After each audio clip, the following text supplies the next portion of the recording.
Vous avez la parole. Bien, Monsieur Wauquiez, nous allons, nous également, voter contre la longue liste de vice-présidents, conseillers spéciaux et conseillers délégués que vous nous présentez. Je tiens à préciser que ceci n'est pas un vote de posture. Et je vous assure que nous essayons de toutes nos forces d'envisager vos actions sans a priori, de nous montrer ouverts, rationnels et disons donc constructifs, puisqu'il paraît que c'est à la mode en ce moment. Malheureusement, on ne peut pas dire que vous nous y aidiez. La politique menée jusqu'à présent et la manière dont elle est menée nous empêche de vous accorder ce vote de confiance. Nous avons travaillé avec sérieux chaque dossier. Nous avons argumenté sur le fond et expliqué en quoi vos orientations nous menaient dans le mur.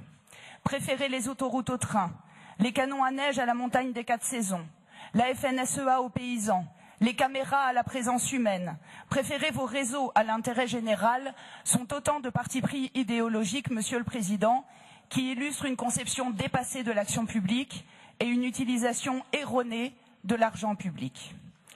L'heure est à développer une économie au service des besoins humains, à anticiper les changements climatiques et les métiers de la transition énergétique, à faire travailler ensemble localement acteurs, élus et citoyens.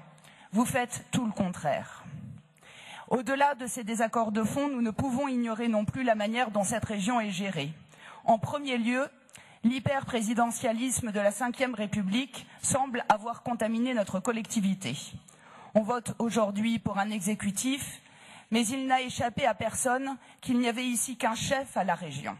À tel point que notre calendrier et les sujets traités en assemblée plénière s'accordent parfaitement avec le calendrier Les Républicains et les thèmes de campagne de son futur président. En lieu et place d'une politique menée par le peuple et pour le peuple, c'est à la région une politique menée par le président et pour le président que nous assistons.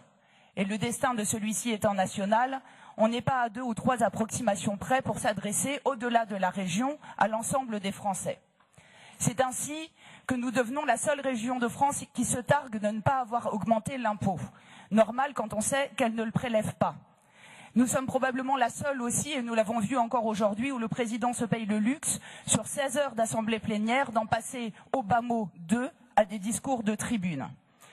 À cela s'ajoutent les soupçons de prise illégale d'intérêt qui pèsent sur certains membres de la majorité ou de liberté, disons, prise avec certaines procédures.